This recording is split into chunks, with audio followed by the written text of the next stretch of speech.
Most debates do not end because one side is wrong. They end because one side is exhausted.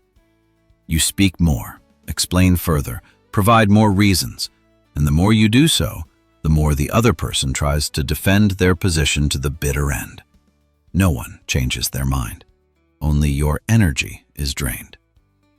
Socrates saw this more than 2,000 years ago. He did not seek to defeat others with words, nor did he try to prove himself right. He only asked questions precise enough to make the other person think for themselves. And when that happened, the debate no longer needed to continue. This is not a video to help you speak more or win others over with logic.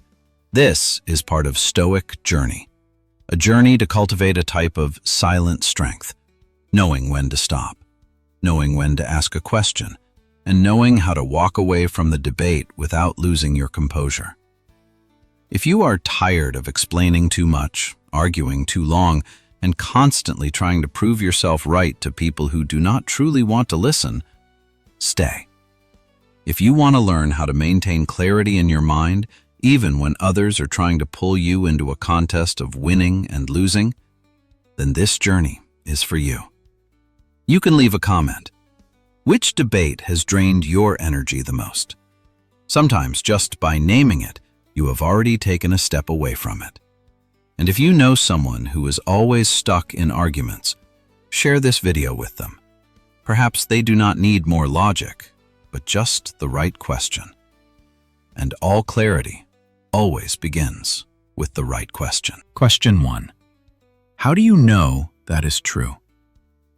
This question sounds very ordinary, but it is the first blade that cuts into every unexamined belief. Everyone believes in something.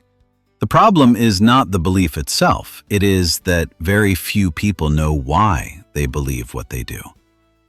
Most do not live by thinking. They live by repetition. They do not believe because they have reflected. They believe because an idea has been heard long enough to no longer be questioned. Many beliefs are absorbed unconsciously from the crowd. Everyone says so. I've heard many people mention it. It's just obvious. But those are not reasons. They are merely the traces of a belief that has never been tested.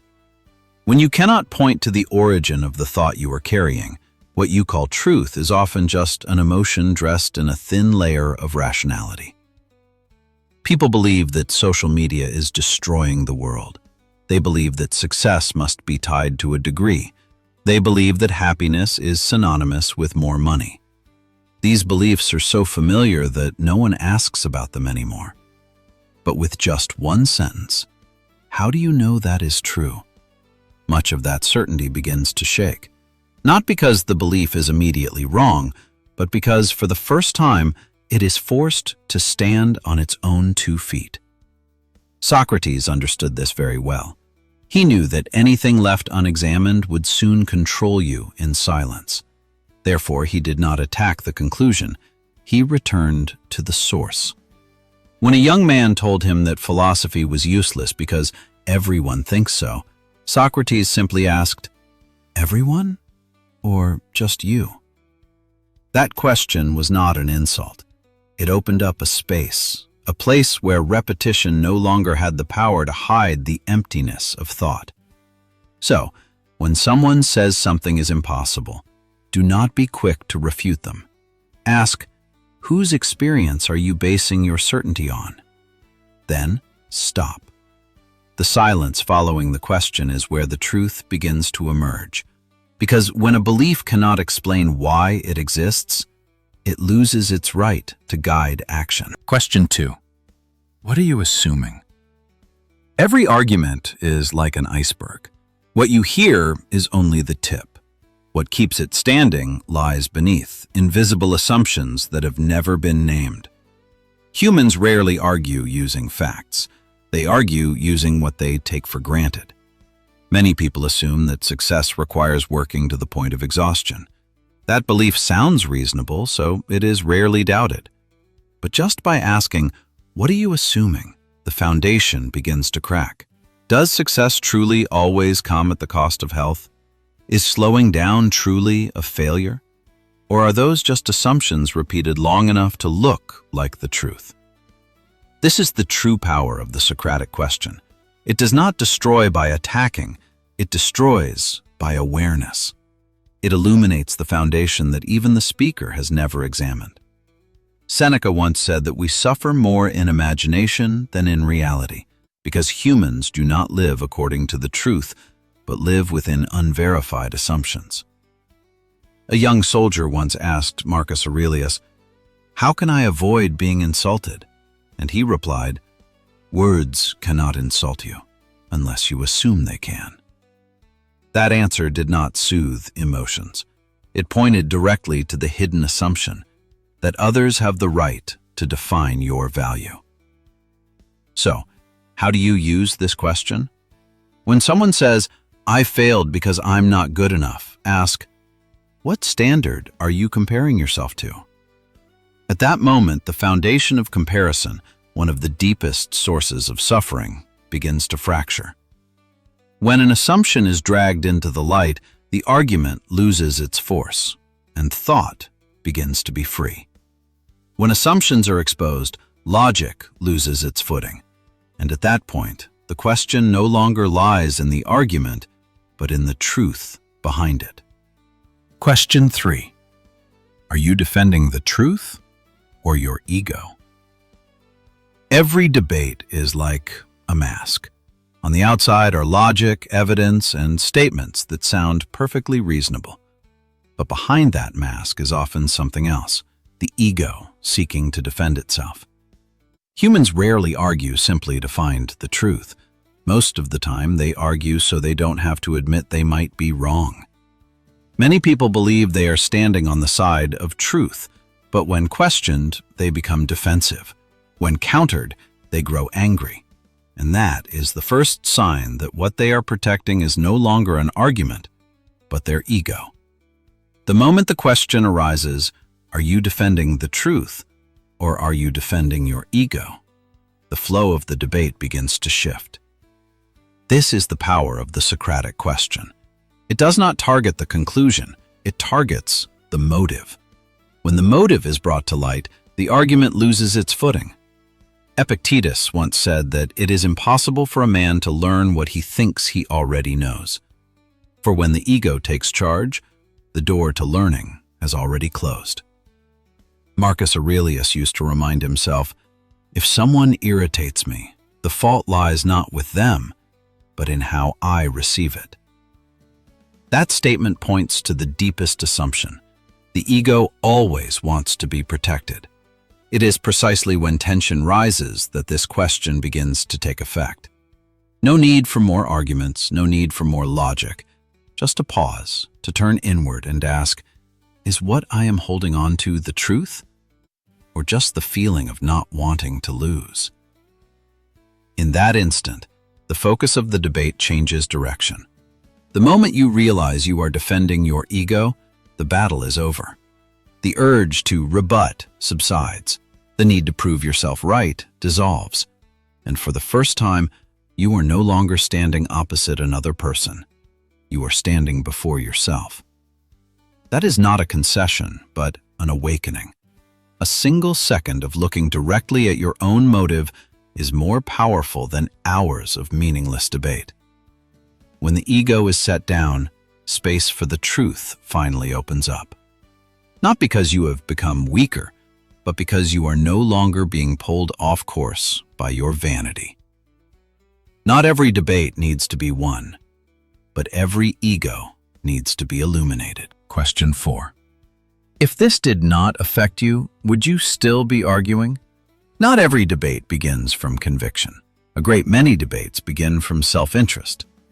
When the stakes of gain and loss are touched, reactions become harsh, emotions rise, and at that point, the argument begins to veer away from the truth because it is no longer guided by reason.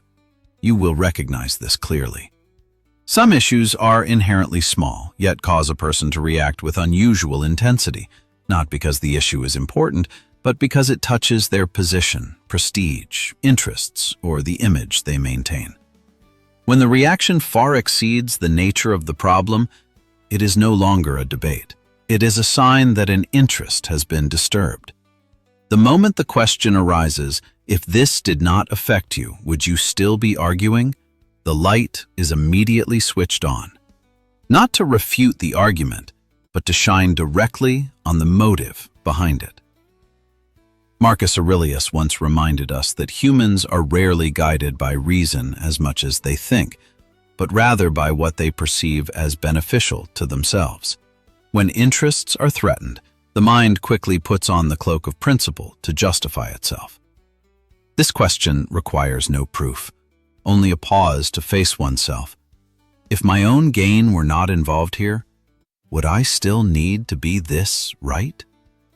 In that very moment, the volume of the debate naturally drops. When interest is placed under the light, words gradually lose their power, not because someone has lost, but because the reason they were arguing has been exposed. And once the motive is seen, the debate has no room to continue. Question 5. What happens if everyone thinks like this? This is the question that takes an argument out of its final safety zone. It does not refute, it does not attack, and it does not ask others to change their views. It does only one thing.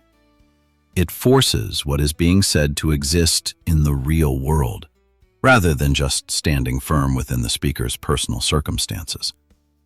Many perspectives sound reasonable when placed within one person's story, but an argument does not exist only in personal circumstances. It must stand firm when placed into collective life, where one person's decision always carries consequences for others. Therefore, instead of reacting or arguing, ask this exact question. If everyone thought like you, what would happen? Someone might say, I did that because my situation is different.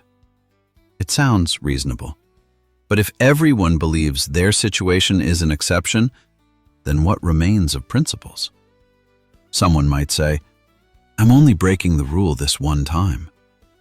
But if everyone allowed themselves one exception, how could standards exist? Yet another might say, I had no other choice. But if everyone used circumstances to justify their choices, where would the line between responsibility and convenience lie? These questions do not force anyone to admit they are wrong. They simply force the argument to step out of the safety zone of the ego and face the consequences it creates. In reality, many things people defend are not because they are right, but because they are convenient enough for them to continue living as they always have. And when an argument cannot survive if everyone followed it, its true nature reveals itself. It is no longer a principle, but merely an exception spoken to make it more acceptable. At that point, the debate does not need to be won. It stops because there is no longer a foundation to continue. These questions do not force anyone to admit they are wrong. They simply force the argument to step out of the safety zone of the ego and face the consequences it creates. In fact, many things people defend are not because they are right, but because they are convenient enough for them to continue living as they always have. And when an argument cannot survive if everyone followed it, its true nature reveals itself. It is no longer a principle, but merely an exception spoken to make it more acceptable. At that point, the debate does not need to be won. It stops because there is no longer a foundation to continue. Most debates do not fail due to a lack of logic. They fail because people no longer maintain their proper position. You speak more, explain further, and the more you do so, the further you are pulled away from your original composure. The Socratic method does not teach you to speak better. It teaches you to stand firmer. In practice, you do not need to apply all 5 questions at once. Most arguments fall into 3 states. When someone argues heatedly, Without providing specific evidence, you ask, what are you basing such certainty on? When emotions begin to take control, you pause and ask yourself, at this moment, am I seeking the truth, or do I just not want to lose? And when an argument is used to justify a personal exception, place it into a broader picture with the question, if everyone thought this way, what would happen? Those three questions are not intended to force others to admit they are wrong. They exist to pull the dialogue back to where it should be, clarity. And very often, with just one right question at the right time, followed by a pause, the debate closes itself without the need for winning or losing. A person living with a Stoic spirit does not let a debate take away their serenity, because not every debate needs to be followed to the bitter end. But every moment you maintain your composure, you have not lost. If this video has given you a different perspective on debating, please hit like to support the channel. Subscribe to Stoic Journey if you want to continue cultivating inner strength, winning not through words, but through clarity of thought. And if you know someone who is always stuck in arguments, share this video with them. Thank you for being here. See you in the next video.